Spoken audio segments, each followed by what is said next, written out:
have been to San Diego exactly one time in my life, and that trip to San Diego ended with my new husband and I sitting in a Denny's eating really shitty pancakes and looking at each other and going, we need to get the fuck out of San Diego.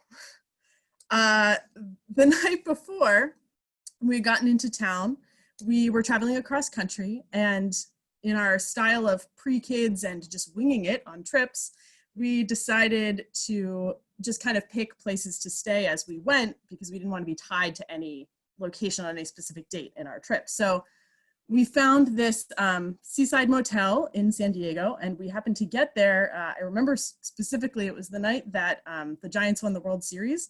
And so everyone was out. I guess it was the Giants. I don't follow baseball, but everyone was very excited. And so we were out enjoying the evening, having a really good time, met some great people just kind of like wandering around San Diego. And then we went back to this motel that we had found.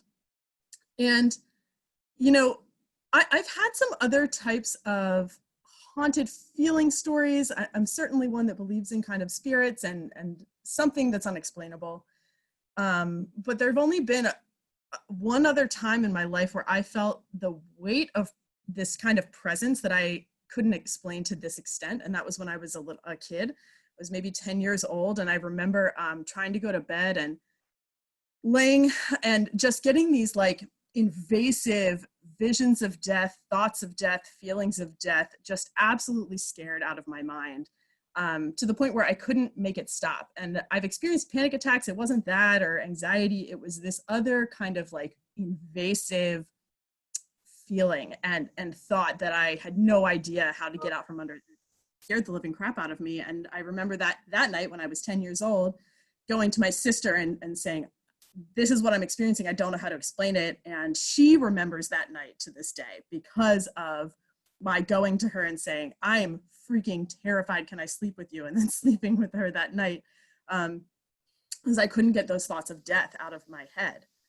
And when we were in San Diego spending the night, a very similar thing happened. So I was trying to go to bed, laid down. It was close to Halloween. It was about this time, 6 years ago.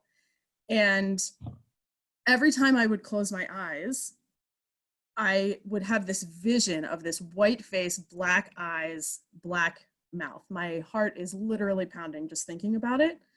And it invaded. It was there as the second I would close my eyes, and the second I would open them, it would kind of disappear, but the feeling did not. And I would close my eyes again, and it would just be right there as if it had whooshed like in front of my face.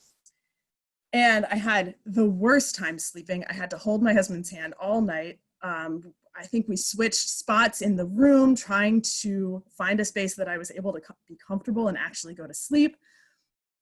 And it was just a miserable night. We didn't sleep well. The presence in the room was so strong that I hadn't felt anything like that since I was a little kid. And it shot me right back into that little kid, there's nothing I can do, fear.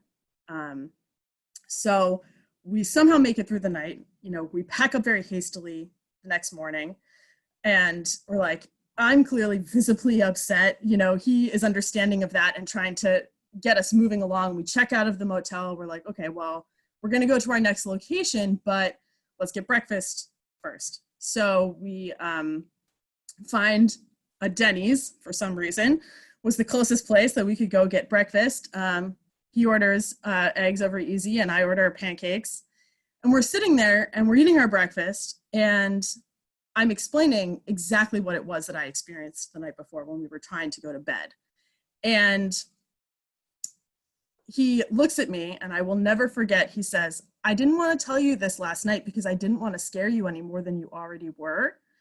But I saw exactly what you described popping up from the opposite side of the room on the other bed that we weren't sleeping in. And I looked at him and he looked at me, and we're like, we're going to get the fuck out of San Diego. And we did.